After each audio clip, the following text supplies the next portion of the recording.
Okay, welcome to the FRQ section of our chi-squared review guide. Number 11. This one is, you should be able to note that this is a goodness of fit test just off the start because you have one list of numbers. It means I'm going to be using a list, not a matrix.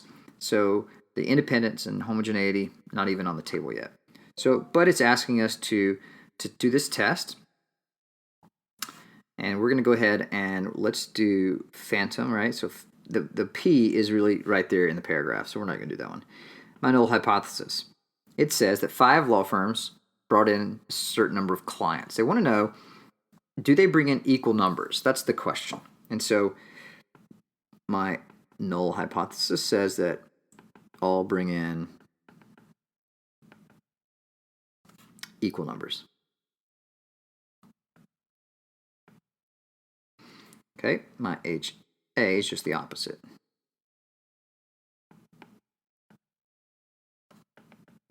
Different numbers. Or not equal, however you want to say that. Okay, my assumptions. Remember, with goodness of fit, we want to make sure it's a random selection. And in this case, it's not necessarily random, but we're going to say it's representative. Independence, we'd assume that the client, the partners have independent clients. And then 10% here. I don't necessarily need to do 10%. There's not necessarily a limit to the number of clients that I could potentially have. So that isn't really a big deal. But it's all, if you put it in, it's not a big deal. But what is a big deal is expected counts. So at this point, I'm going to go in and I'm going to sum all the numbers on the list there because I need to know that total. So 35 plus 42 plus 22 plus 41 plus 30 equals. And then they're going to divide that by 1, 2, 3, 4, 5. That gives me an average of 34, right? So my expected cell counts, it's all 34, which is greater than 5. So we're good on this piece. And we're going to be using a chi-squared GOF test.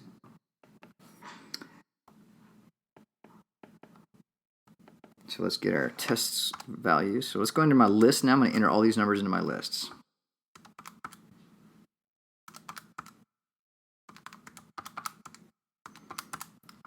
And then we're going to do 34, 34, 34, 34, and 34.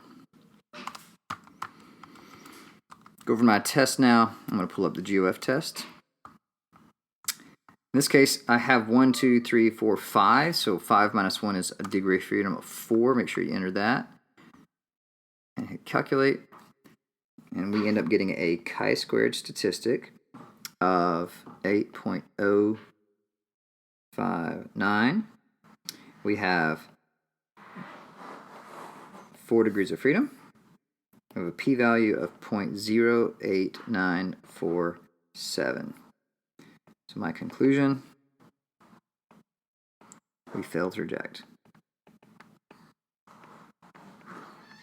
the null.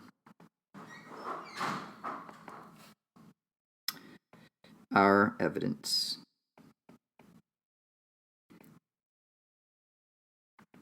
suggests that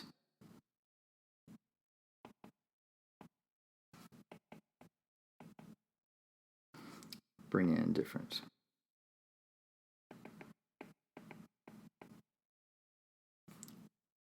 numbers of clients, different numbers of new clients. We'll say an alpha level here, 5. Okay, so that's 11. In 12, So this one's definitely not a goodness of fit. It looks like we're more down to a independence or a homogeneity. So let's read the question. Do these data provide convincing evidence of an association? Instantly we know that's independence, because it's a relationship type of thing. I'm going to go ahead and skip the... Do I need the totals? No, I'm not going to need the totals. What I'd like to do now is, here again, it's going to be... P is the question. H, you would say... what would you say that? I guess experience.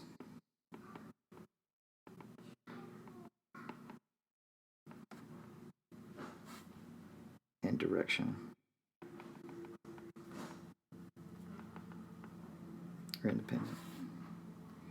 That's my null. HA. Experience, level, and direction are DEP. And you're welcome to use those quotation marks. That just means that it's exactly the same as what's written right above it. PHA. So remember, this is independence. There's really, is it random? Let's see. 2 hikers selected at random. Okay, so it was random, so it's stated. I would assume that hikers' levels of experience in the direction they choose, like separately, hikers don't affect other hikers. We're assuming they're randomly chosen, so these are people not hiking together.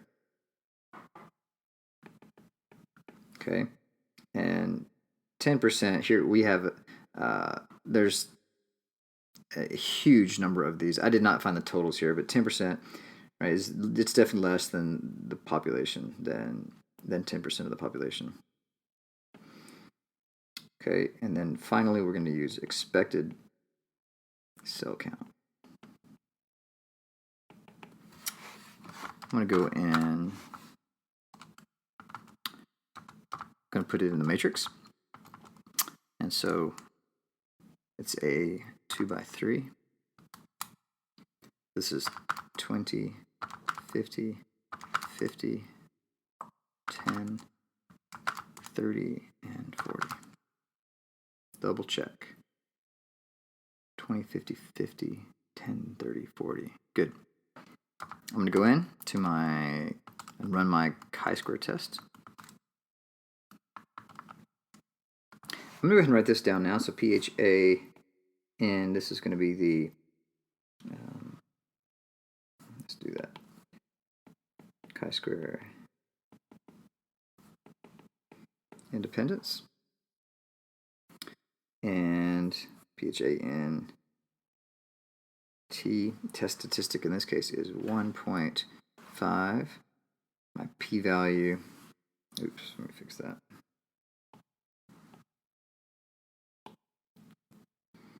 It's going to be, let's see, chi-square equals 1.505.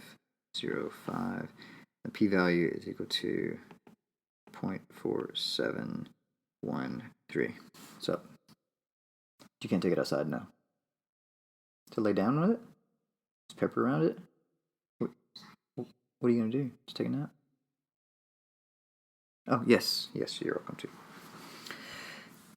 Okay. And conclusion. So for my conclusion,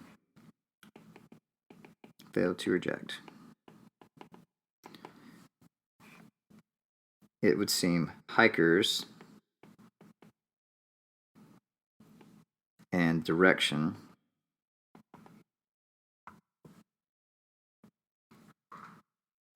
are independent. All right, so we're going to be... I've got to go back and get my expected cell counts if I want to get credit for those. And so expected... Sometimes you got to find a place for these. 18, 48, 54, 12, 32, 36. Okay, so in all of these, all greater than 5. So we're good on that. which that should you should definitely have rejected the null there. Anyway, well, it would seem logically that if you're hiking, you would go downhill, not uphill, unless the city you came from was uphill, but that's neither here nor there. All right, let's move on. Okay, the last question is really two FRQs kind of put together. Now, the first one is really tricky. I'm giving you a two-way table, and I'm asking about just A's, B's, and C's for a particular set of grades. What I'm really not telling you is that this first test is a chi-square test of goodness of fit, because I don't care about the teacher. I want you to remove the teacher as an element, as a variable. And so what we're going to do is we just need to know the total for all of these values on the table for A's, B's, C's, and so forth. So I'm going to quickly add those up. And so 12 plus 6 plus 15. So we're going to get 33 here. And we're going to get 24 plus 12 plus 6. And the middle one, we have 42 B's.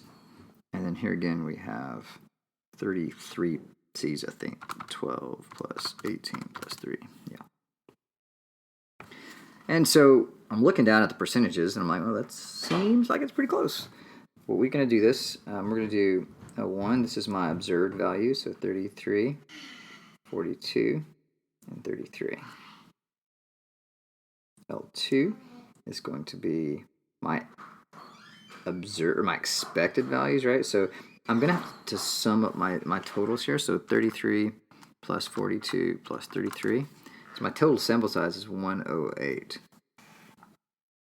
And so if I wanted 30% A's, I'm going to do 0.3 times 108. So 30%, remember these can be decimals. So 32.4, and then 0.42 times, if I can type, 0.42 times 108.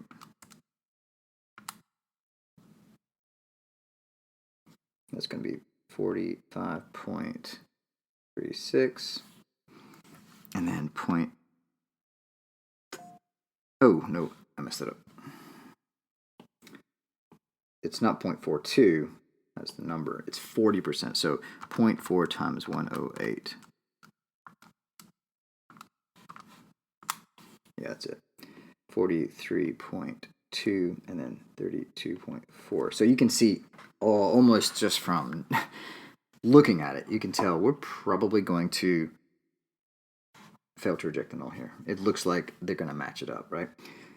So let's just kind of run down the list. So my HO is grades are distributed as the standard suggests. Okay, and then my alternative, grades are not distributed as the standard suggests. Let's see. Assumptions. This is probably not random, but it's okay because this is only asking about this group, right? So it's representative of this group because it's from this group. So it is representative. Let's assume that students' grades are independent. That makes a lot of sense.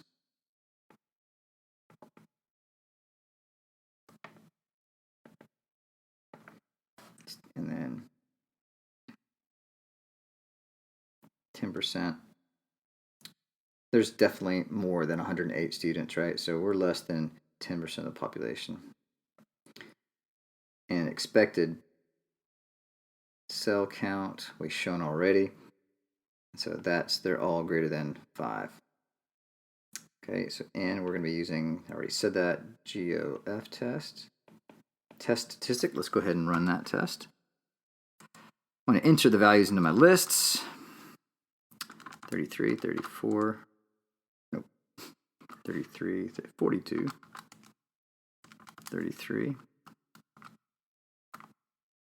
Now it's going to be 32.4, 43.2, and 32.4. I'm going to go to my tests, GUF test. Here we have only 3 lists, 3 values, so my degree of freedom is actually 2. Make sure you put that in correctly. And then we get a p-value, a t-score, a chi-squared value, with a 0.055, or whatever. My p-value turns out to be 0.9726. For once, an extraordinarily high p-value is actually what you would expect. These percentages look almost exactly what you think they should look like. And so we fail to reject the null. Our p-value is greater than any alpha. The grades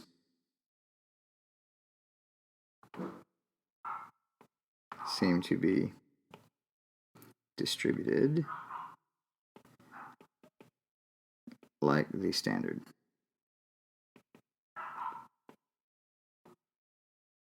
Okay.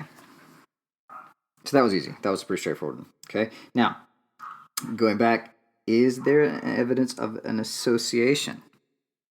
Here again, I'm doing the same kind of data, but this time we're going to be using all the above in an chi-square test of independence, because now it's talking about being associated. So we've done a few of the assumptions and conditions, so some of that stuff we don't really have to repeat, but I'm going to go ahead and go to my matrix, and I'm going to enter these values into the matrix. So we have a 3 by 3 matrix this time. So we're going to put that in very carefully. 12, 18, 15, 6, and 3. Double check it, 12, 24, 12, 6, 12, 18, 15, 6, and 3. Okay. We're going to go to the chi-square tests. I'm just going to pull it up and have it ready to go, since I've already got them typed in. Okay. Let's talk about the null. You would say teacher and grades are independent. The alternative, teacher and grades are dependent. My assumptions, we've already done random, but it was representative. Okay, and then again, for independence, grades are independent. And that's all I got to do there, except for my expected silicon. And I could have referenced that. I had already done this before, but some people may be coming and looking at this for the first time and just want to see this part of it. So E expected cell. So I don't have this yet, but I'm going to go ahead and write down test name, it's chi-square, independence, the p-value, or I left off n. I'm so tired right now. N, T, this one's going to be chi-square equals 21.27. P-value equals, dang, give me a second. Chi-square test, it's 0.00028. So in this example, our conclusion, we reject.